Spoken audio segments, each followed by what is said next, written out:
Опишите Луизу одним словом. Старательная. Все. Луиза одним словом. Луиза очень милая. Опиши Луизу одним словом. Она умная, красивая, добрая, милая.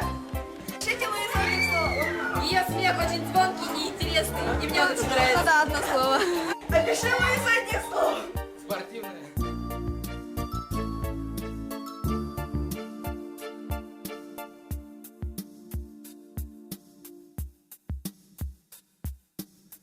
Сыртан өкөн үнкүс бар келбете ол сырдык сылас оттан оокта бербетим оромар олорон карактын симпетим ол жикти керек бүлүү мен көрдү сатыбын оккантан келбете бу керек ышча кени карага мен эйбир катанна кени уун сууга мен түспөр түспөйте кени сырдык миче мен сөрөк бар иңмете кара уун суу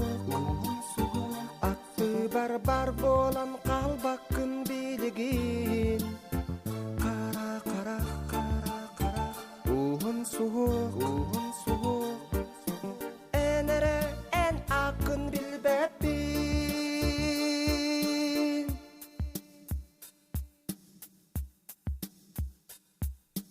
Min bilebin enimi gitten ırakın Eyyakati yapin Kötürkünde tutsuk Oleyin eyyigin Günleri Aktabın sanıbın Dolguya da kütebin Bakar enemi Min kurduk soğutok Oloror boların boluğa Oleyin eyyigin Günleri Aktabın sanıbın Dolguya da kütebin Anam bu jarıgım Kara Uhun suhuk Attı barbar bolan kalbakın biligin Kara Uhun suhuk Emre en akın bilbettin